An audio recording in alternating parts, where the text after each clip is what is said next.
Hello friends, welcome to our YouTube channel. आज के इस वीडियो के अंदर हम बात करने वाले हैं म्यूचुअल फंड के बारे में। लेकिन यहाँ पर जो लोग कंफ्यूज रहते हैं कि हम म्यूचुअल फंड में इन्वेस्ट कर रहे हैं तो हमें अपने पोर्टफोलियो में कितने म्यूचुअल फंड रखने चाहिए, कितने म्यूचुअल फंड्स में इन्वेस्ट करना चाहिए। तो अगर आप भी कंफ्यूज रहते हो या आप ऑलरेडी एसआईपी कर रहे हो बट आपको ये चीज़ पता ही नहीं है कि हमें कितने म्यूचुअल फंड में एसआईपी करना चाहिए या फिर इन्वेस्टमेंट करना चाहिए, तो आप इस वीडियो को कंटिन्यू देखिएगा। इससे आपकी कन्फ्यूजन दूर हो जाएगी एंड अगर आप भी ये गलती कर रहे हो तो वो गलती आप सुधार सकते हो। तो इस वीडियो को कंटिन्यू देखने के बाद आपके सारे सवालों के जवाब मिलने वाले हैं, तो इस वीडियो को पूरा देखिएगा। तो चलिए हम सीधा सा वीडियो को कंटिन्यू करते हैं बिना किसी देरी के। तो हम मानकर चलते हैं कि आप जो भी एसआईपी कर रहे हो 7,000 पर मंथ की एसआईपी कर रहे हो। आपकी एसआईपी कुछ भी हो सकती है बट अभी के एग्जांपल के लिए मैं ये एसआईपी अमाउंट मानकर चलता हूँ। तो आपको क्या करना है, आपको 3 कैटेगरी फंड में इन्वेस्ट करना है। सबसे पहला फंड जो आपको इन्वेस्ट करना है जिसमें वो आ जाता है स्मॉल कैप म्यूचुअल फंड। आपको स्मॉल कैप फंड चूज़ करने हैं जिसमें आपको इन्वेस्ट करना है। इसी के अलावा आपको मिड कैप फंड कैटेगरी को भी चूज़ करना है जिसमें आपको इन्वेस्टमेंट करना है। इसके बाद आपको एक इंडेक्स फंड में भी इन्वेस्टमेंट करना चाहिए। तो 3 कैटेगरी म्यूचुअल फंड में आपको इन्वेस्ट करना है। पहला स्मॉल कैप फंड, दूसरा मिड कैप फंड एंड तीसरा इंडेक्स फंड।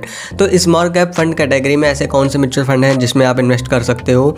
तो सबसे पहले हमारा फंड आ जाता है Nippon India small cap fund, जिसमें आपको ऑल टाइम डाटा में 27% के रिटर्न देखने को मिल जाते हैं।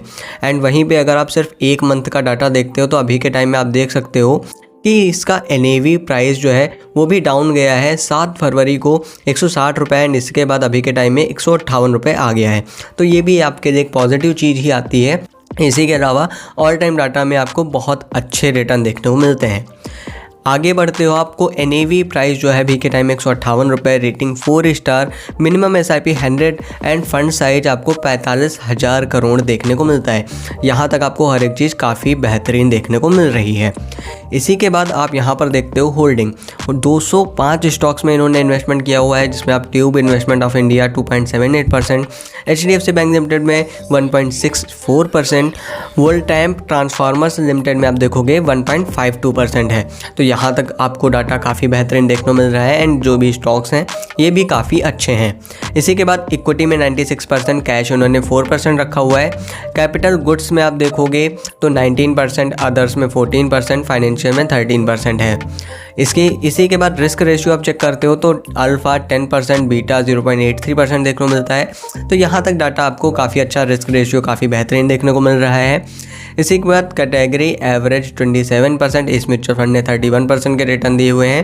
तो यहाँ पर भी आप देख सकते हो कि काफ़ी अच्छे रिटर्न है। इसी के अलावा एक्सपेंस रेशियो भी बहुत इंपॉर्टेंट है। तो यहाँ पर 0.73% देखने को मिलता है एक्सपेंस रेशियो। एग्जिट लोड 1% है 1 मंथ के अंदर रिडीम करने पर, अदरवाइज 0 हो जाता है।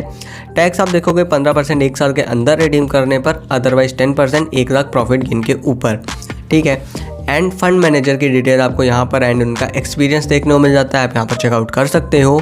इसी के अलावा आप थोड़ा सा डाउन आओगे तो आपको अदर चीज़ें भी देखने को मिल जाएंगी।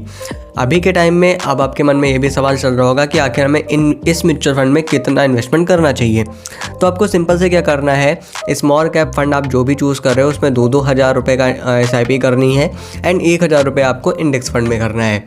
तो स्मॉल कैप फंड कैटेगरी में दूसरा फंड हमारा आ जाता है HDFC स्मॉल कैप फंड, जिसमें आपको 2,000 रुपये की ही SIP करनी है एंड इसका ऑल टाइम डाटा आप चेक करते हो तो 21% के रिटर्न है एंड ये म्यूचुअल फंड भी ऑलमोस्ट 10 ईयर्स पुराना है। 1 मंथ का डाटा चेक करते हो तो यहाँ पर भी आपको NAV प्राइस जो है वो डाउन आता हुआ दिख रहा है एंड NAV प्राइस अभी के टाइम में 136 रुपये है। रेटिंग इसको 2 स्टार में दी हुई है। मिनिमम SIP 100 रुपीज़ है। फंड साइज 28,000 करोड़ का है। तो यहाँ पर भी आपको डाटा काफ़ी बेहतरीन देखने को मिल जाता है, परफॉर्मेंस काफ़ी अच्छी है। इसी के बाद 74 स्टॉक्स में इन्होंने इन्वेस्ट किया हुआ है जिसमें सोनाटा सॉफ्टवेयर लिमिटेड में 5% है, फर्स्ट सोर्स सोल्यूशंस में 3.82% है, बैंक ऑफ बड़ौदा में 3.71% है। इक्विटी में 90%, कैश उन्होंने 9.9% रखा हुआ है। इक्विटी सेक्टर की बात करते हैं तो सर्विसेज में 21%, अदर में 16%, फाइनेंशियल में 13.2% है। रिस्क रेशियो 6.54%, अल्फ़ा देखने को मिलता है, बीटा 0.87% देखने को मिलता है, शार्प रेशियो 1.85% देखने को मिलता है। तो यहाँ तक आपको टेक्निकली डाटा जो मिल रहा है ना वो इसका काफ़ी अच्छा है। कैटेगरी एवरेज रिटर्न यहाँ पर 27% है, जबकि इस म्यूचुअल फंड ने 25% के रिटर्न दिए हुए हैं। तो यहाँ पर कैटेगरी एवरेज से थोड़ा सा कम रिटर्न है, बट ओवरऑल डाटा आपको काफ़ी बेहतरीन देखने को मिल जाता है। एक्सपेंस रेशियो 0.61% है, एग्जिट डॉट 1% एक साल के अंदर रिडीम करने पर, अदरवाइज 0 हो जाता है। टैक्स आपको 15% एक साल के अंदर रिडीम करने पर पड़ता है, अदरवाइज 10% है 1 लाख प्रॉफिट गेन के ऊपर। फंड मैनेजर एंड एक्सपीरियंस की डिटेल आपको नीचे देखने को मिल जाती हैं। इसी के बाद अब आपको कौन से फंड चूज़ करने हैं। 2 फंड हो गए हमारे स्मॉल कैप कैटेगरी के। तीसरा फंड आपको चूज़ करना है मिड कैप कैटेगरी का, जो कि हम चूज़ करते हैं Motilal Oswal mid cap fund, जिसमें आपको ऑल टाइम डाटा में 23% के रिटर्न देखने को मिल जाते हैं। ये म्यूचुअल फंड भी ऑलमोस्ट 10 ईयर्स पुराना है। 1 मंथ का आप डाटा देखते हो तो यहाँ पर भी NAV थोड़ा सा डाउन एंड अप जाता हुआ दिख रहा है। अभी के टाइम में इसका NAV प्राइस 83 रुपीज़ है। मिनिमम SIP आप 500 से शुरू कर सकते हो। रेटिंग 5 स्टार मिली हुई है। फंड साइज इसका 7,972 करोड़ का है। इसी के अलावा होल्डिंग्स आपको 26 देखने को मिल जाती हैं, जिसमें पहला आ जाता है परसिस्टेंट सिस्टम लिमिटेड में 10% है, ट्यूब इन्वेस्टमेंट ऑफ इंडिया में 9% है, जियो फाइनेंशियल सर्विस में भी 9% है। इक्विटी में 92%, कैश 5%, डेट इन्होंने 2% दिया हुआ है। टेक्नोलॉजी में आप देखोगे 22% का इन्वेस्टमेंट है, ऑटोमोबाइल में 17 है, फाइनेंशियल में 14% का इन्वेस्टमेंट है।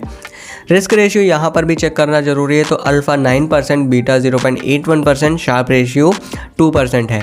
तो ऑलरेडी डाटा आपको तीनों ही म्यूचुअल फंड का काफ़ी अच्छा देखने को मिल जाता है। टेक्निकल एनालिसिस जो भी आप करते हो तो काफ़ी अच्छा डाटा यहाँ पर देखने को मिल रहा है। रिस्क रेशियो के बाद अब हम आ जाते हैं कैटेगरी एवरेज रिटर्न पर। कैटेगरी एवरेज रिटर्न की बात करते हैं तो 23% है, जबकि इस म्यूचुअल फंड ने 27% के रिटर्न दिए हुए हैं। इसी के बाद एक्सपेंस रेशियो 0.64% है, जो कि काफ़ी अच्छा है। एग्जिट रेट 1% है 15 दिन के अंदर रिडीम करने पर, अदरवाइज ये 0 हो जाता है। टैक्स आप देखोगे 15% एक साल के अंदर रिडीम करने पर, अदरवाइज 10% है 1 लाख प्रॉफिट गेन के ऊपर। फंड मैनेजर एंड एक्सपीरियंस की डिटेल आपको नीचे देखने को मिल जाती हैं। ये आपके फ़ंड हो जाते हैं mid cap fund and small cap fund. तीनों ही म्यूचुअल फंड्स में आपको 2-2 हज़ार रुपये की SIP करनी है। इसी के बाद अब आपको क्या चूज़ करना है, आपको एक इंडेक्स फंड चूज़ करना है। आप कोई भी इंडेक्स फंड चूज़ कर सकते हो। अभी के लिए मैंने UTI Nifty 50 index fund choose किया हुआ है, जिसमें आप देखोगे 10 ईयर्स पुराना डाटा है। यहाँ पर 13% के रिटर्न है। यहाँ पर इसका NAV प्राइस अभी के टाइम 149 रुपये चल रहा है। मिनिमम SIP आप 500 रुपये से शुरू कर सकते हो। फंड साइज 15,000 करोड़ का है। रेटिंग इसको 3 स्टार मिली हुई है। इसमें वही कंपनीज हैं टॉप, जो इंडिया के टॉप 50 कंपनी हैं जो निफ्टी के अंदर आती हैं। इसी के अलावा इक्विटी में इन्होंने 100% इन्वेस्टमेंट रखा हुआ है। फाइनेंशियल उन्होंने 33%, अदर 16%, एनर्जी में 14% है।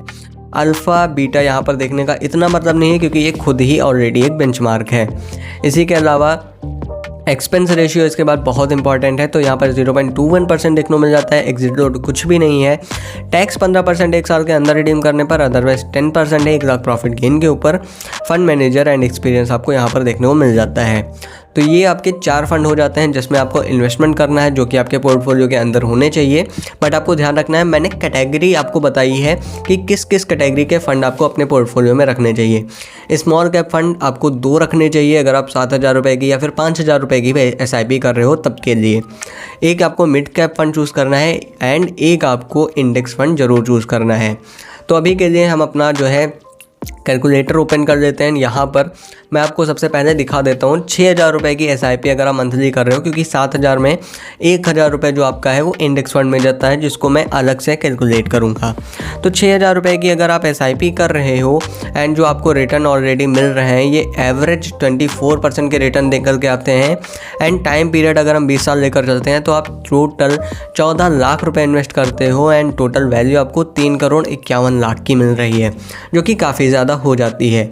इसी के अलावा अगर हम 1,000 रुपये की SIP एंड जो आपको 13% के रिटर्न मिल रहे हैं ऑलरेडी, इसको हम कैलकुलेट कर देते हैं तो आप देखोगे कि 2,40,000 रुपये आप इन्वेस्ट करोगे एंड टोटल वैल्यू आपको 11 लाख की मिल रही है। बट आपको इंडेक्स फंड एक ज़रूर रखना चाहिए, ये आपके लॉन्ग टर्म के लिए काफ़ी अच्छा होता है। तो इस तरह का डाटा आपको टोटल देखने को मिल जाता है, जो कि आप अपने पोर्टफोलियो के अंदर लॉन्ग टर्म में गेन कर सकोगे। उम्मीद करूंगा मेरा यह वीडियो आपको पसंद आएगा एंड आपकी कोई क्वेरीज, कोई क्वेश्चन रहते हैं तो वो भी आप हमसे कमेंट बॉक्स में ज़रूर पूछ सकते हैं। इसी तरह की इंटरेस्टिंग वीडियोस देखने के लिए हमारे चैनल को सब्सक्राइब करें। या वीडियो पसंद आए तो इस वीडियो को लाइक एंड शेयर करें। धन्यवाद दोस्तों।